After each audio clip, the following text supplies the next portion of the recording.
మమతా బెనర్జీకి ముస్లిం ఓటర్లు టోపీ పెట్టారా అంటే ఎస్, అది నిజమే. ముస్లిం ఓటర్లు స్ప్లిట్ అయిపోయారు. తాజాగా వెలువడినటువంటి ఫలితాల్లో ఆ ఫలితం చాలా స్పష్టంగా కనిపించింది. ఎందుకంటే బీజేపీ గెలుపు పట్ల చాలామంది అనుమానాలు, సందేహాలు వ్యక్తం చేయడానికి కారణం కూడా అది. ఎందుకంటే దాదాపు 30 నుంచి 33% ముస్లిం ఓటర్లు ఉన్నటువంటి రాష్ట్రంలో విజయం సాధించాలంటే అందరికీ తెలిసినటువంటి ఓపెన్ ఫ్యాక్ట్ అది. ముస్లిం ఓట్లు బీజేపీకి చాలా వరకు పడవు. అలాంటి రాష్ట్రంలో గెలవాలంటే ముందు ఆ 33% ఓట్లు వదిలేసి అక్కడి నుంచి లెక్క కౌంటింగ్ మొదలు పెట్టుకోవాల్సినటువంటి పరిస్థితి ఉంటుంది. అలాంటి రాష్ట్రంలో గెలవడానికి దాదాపుగా ఒక 2 దశాబ్దాల కాలం పట్టింది. చాలా కాలం పాటు కాంగ్రెస్ పార్టీ 20-25 సంవత్సరాలు, ఆ తర్వాత లెఫ్ట్ పార్టీ ఒక 35 సంవత్సరాలు, ఆ తర్వాత మమతా బెనర్జీ చేతిలోకి వచ్చింది 15 సంవత్సరాలు ఆమె పరిపాలనలో ఉంది పశ్చిమ బెంగాల్. తన ధీమా కూడా ఏంటంటే ముస్లిం ఓటర్లు నా వెనకాల ఉన్నారులే, వాళ్ళే నన్ను గెలిపిస్తారనేటువంటి ఒక ధీమా మమతా బెనర్జీకి ఉన్నది. ఆ ధీమాతోటే ఇన్ని రోజులు అహంకారంతో విర్రవీగిందామె.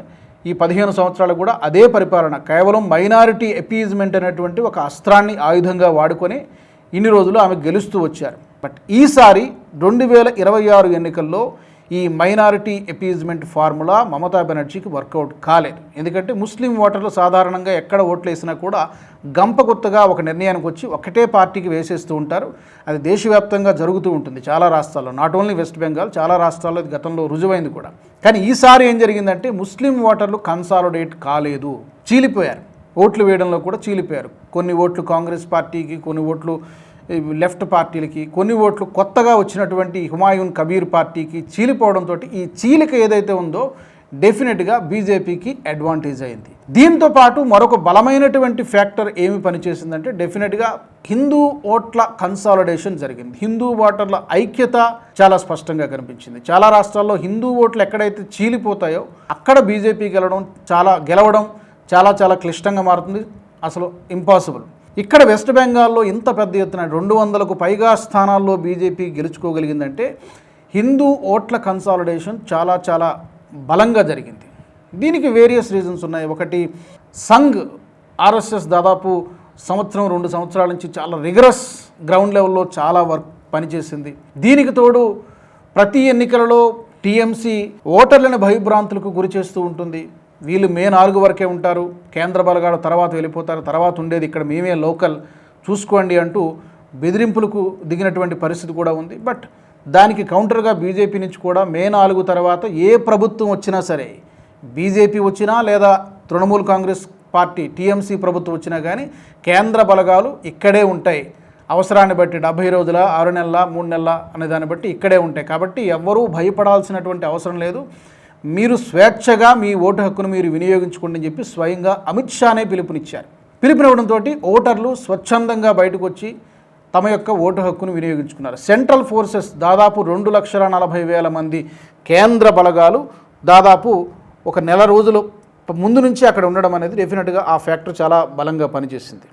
తర్వాత ఒకసారి మనము స్టాటిస్టిక్స్ చూస్తే ఏ విధంగా ముస్లిం ఓటర్లు చీలిపోయారు, ఏ విధంగా మమతా బెనర్జీకి టోపీ పెట్టారు అంటే ప్రధానంగా మనకి వెస్ట్ బెంగాల్లో ముర్షిదాబాదు, మాల్డా, నార్త్ దినాజ్పూర్ జిల్లాల్లో ముస్లిం ఓటర్లు చాలా ఎక్కువ డామినేషన్, చెప్పాలంటే 50% పైగా కూడా ఉంటారు. ఇక్కడ గతంలో ఏం జరిగింది 2011, 2016, 2021 ఎన్నికల్లో ఏంటంటే గంపగొత్తగా ఒకటే పార్టీకి ఓట్లు వేసేశారు. సో మమతా బెనర్జీ ఈజీగా గెలవడం జరిగింది. అందుకనే గత ఎన్నికల్లో 212, 213 సీట్లు గెలుచుకోగలిగింది మమతా బెనర్జీ. ఈసారి అది జరగలేదు, ఆ ముస్లిం ఓట్ల కన్సాలిడేషన్ జరగలేదు. మొత్తం మీద మనకు తెలుసు 294 స్థానాలు ఉంటాయి. ఈ 294 స్థానాల్లో కేవలం ఈ 3 జిల్లాలోనే ముర్షిదాబాదు, మాల్డా, దినాజ్పూర్, ఈ 3 జిల్లాలోనే 43 స్థానాలు ఉన్నాయి. అంటే చాలా పెద్ద నెంబర్ అది. ఈ 43 స్థానాల్లో 2021 సంవత్సరంలో లాస్ట్ ఎలక్షన్స్లో బీజేపీ ఎన్ని సీట్లు గెలిచిందంటే కేవలం 8 సీట్లు మాత్రమే గెలుచుకోగలిగింది లాస్ట్ ఎలక్షన్స్లో. ఈసారి ఎన్ని గెలిచింది? ఈ నెంబరు 19కి పెరిగింది. అంటే 11 సీట్లు పెరిగాయి బీజేపీకి ఈ 3 జిల్లాల్లో. టీఎంసీ సంగతి చూద్దాం. టీఎంసీకి సంబంధించి 2021లో ఈ 3 జిల్లాల్లో ఎన్ని సీట్లు గెలుచుకుంది? 35 సీట్లు గెలుచుకుంది. అంటే 43లో 35 సీట్లు గెలుచుకుంది. చాలా పెద్ద నెంబర్ అది. ఇప్పుడు ఈసారి ఎన్ని సీట్లకు పడిపోయింది? కేవలం 22 సీట్లు మాత్రమే గెలుచుకోగలిగింది.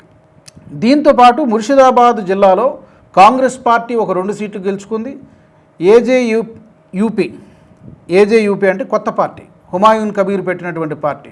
ఇతను పెద్ద సంఖ్యలో సీట్లను అయితే గెలుచుకోలేకపోయాడు, కానీ మమతా బెనర్జీ ఓట్లను కొన్ని చోట్ల లాగేసుకోగలిగాడు. ఇతను శపథం చేశాడు, ఎప్పుడైతే పార్టీ నుంచి ఇతను బహిష్కరించారో హుమాయూన్ కబీర్ని, నిజానికి టీఎంసీ ఎమ్మెల్యేని కదా, ఎప్పుడైతే నేను బాబ్రీ మసీదు కట్టి తీరుతానని చెప్పి శపథం చేసి కూర్చున్నాడో అతన్ని పార్టీ నుంచి బహిష్కరించారు.